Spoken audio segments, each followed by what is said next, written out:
Hello, John. Hello, Oliver. We're going to talk about your painting. Yes, this is a painting of my home in County Meath, and it's just at the corner of the house, and you can see an area going up there, but since that was done, I did it from a picture.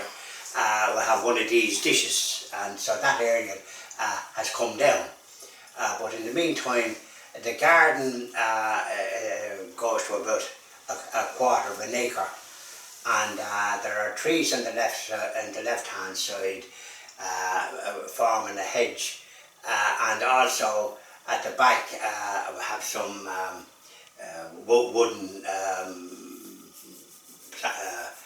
barriers, and behind that then there are often cattle in the field, because I live in near the town in County Meath, but there are fields in front of me and fields behind me, and there are cattle there, oftentimes chewing the cud, and it's a very restful, peaceful scene.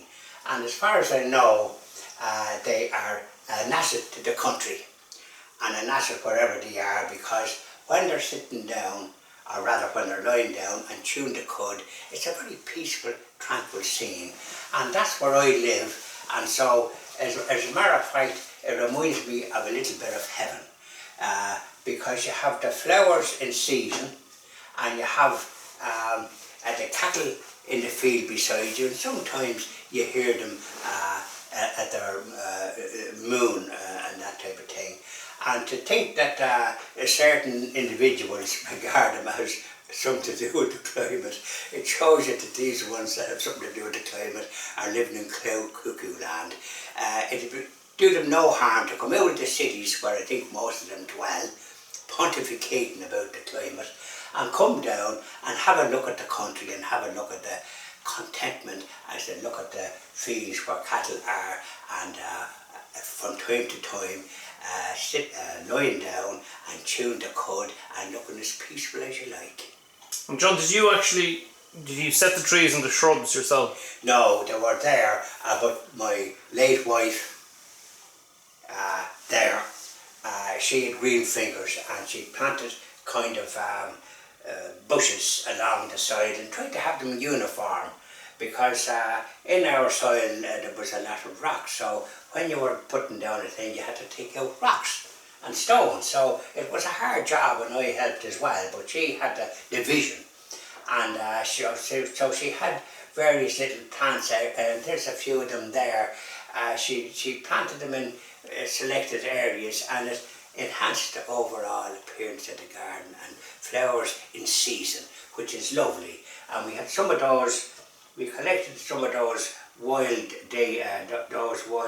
daisy type flowers, and they grow high, and at certain times of the year, just earlier, they were a lovely looking sight to look at, these tall daisies that you see sometimes on the side of the road when you're down the country.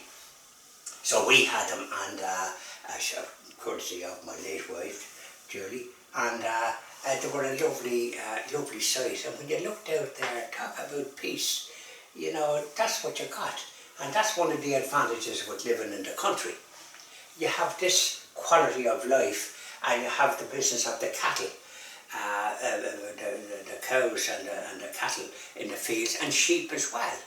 And as far as I'm concerned, it's a great asset. It would be terrible to think that we're all put into sheds because of the nonsense of the climate brigade. Absolutely. And the Green Party. I think we ever heard of them, because that's the only thing they believe in, and of course it's nonsense. But there we are, and that's a painting that I did of the garden from a photograph. I did it actually this year, but the photograph would have been taken maybe 10 years ago. Thank you very much, John. Thank you very much, Oliver. I hope I've got